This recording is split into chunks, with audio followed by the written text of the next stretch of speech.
Good morning বন্ধুরা, কেমন আছো সবাই? আশা করি তোমরা সবাই খুব ভালো আছো আর আমরাও ভালো আছি। আর আজকে বুধবার, এখন সকাল 9:30, প্রায় 9:30।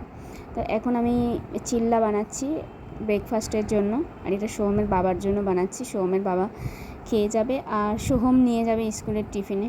আর এই চিল্লা যদি একবার কেউ বানিয়েছে তাহলে বারবার তার বানাতে ইচ্ছা করবে, কারণ এখন আটা মেখে রুটি করা মানে একটা ঝামেলা। আর এই চিল্লার সাথে একটু সস বা একটু চাটনি, আজকে অবশ্য আমি সস দিয়েই খাবো, আর চাটনিটা আজকে আর বানাইনি। তোমরা যারা এই রেসিপি চাইছো প্লিজ আমার আগের ভিডিওটা দেখে নিও। আগের ভিডিওতে কিন্তু দেওয়া আছে চিল্লা রেসিপিটা, খুব তাড়াতাড়ি হয়ে যায়। আর এই দেখো আস্তে করে এটা হতে থাকবে, একদম সিম করে বসিয়ে দিয়েছি, আস্তে করে হতে থাকবে। আর একটা চিল্লা নিলেই যথেষ্ট, অনেকটা পরিমাণে দিয়ে তো তৈরি হয়। তো আস্তে আস্তে এটা হতে থাকবে। আর সোহম এদিকে স্নান করতে গেছে, ওর টিফিনটা আস্তে আস্তে রেডি হতে থাকবে। তো আমি তোমাদের সাথে প্রতিদিনই রান্নার রেসিপি শেয়ার করছি।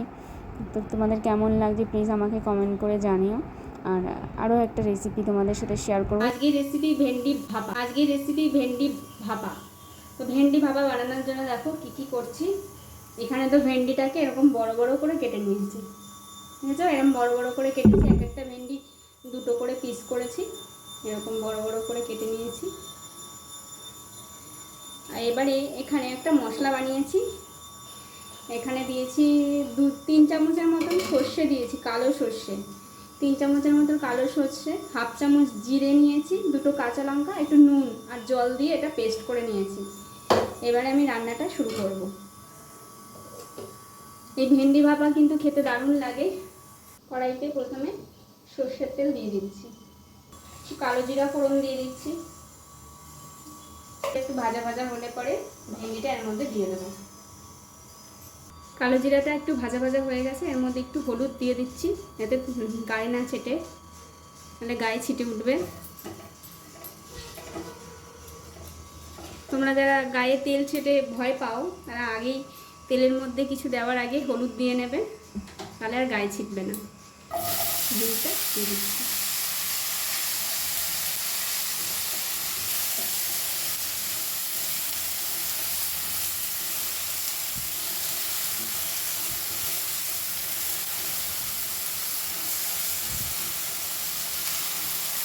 এবার একটু হলুদ আর একটু নুন।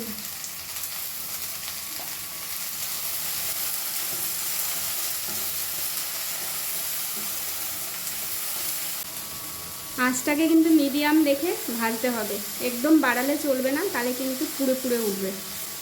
এরকম মিডিয়ামে রেখে একটু নাড়াচাড়া দিয়ে একটু বাদে বাদে আবার নাড়িয়ে দেবো।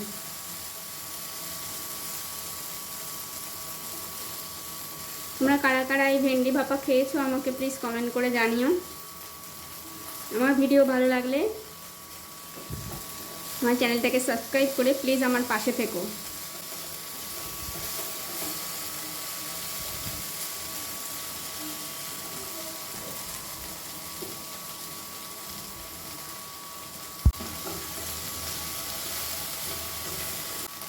ভেন্ডিটা হালকা ভাজা ভাজা হয়ে গেছে, এই মশলাটা এর মধ্যে অ্যাড করে দিচ্ছি।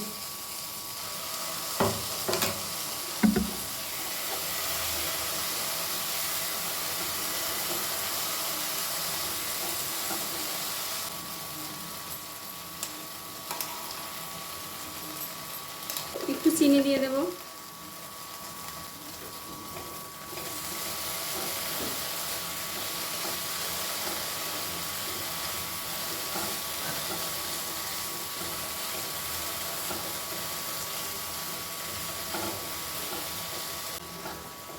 তোমরা চাইলে মশলার বাটিটা ধুয়ে একটু 1 চামচের মতন জল এর মধ্যে অ্যাড করতে পারো। তৈরি হয়ে গেল ভেন্ডি ভাপা। এটার উপরে সর্ষের তেলটা ছড়িয়ে দিয়ে নামিয়ে নেব। কালো সর্ষে দিয়ে করো, তাহলে ঝাঁঝটা দারুণ লাগে। একটু সর্ষের তেল দিয়ে দিলাম।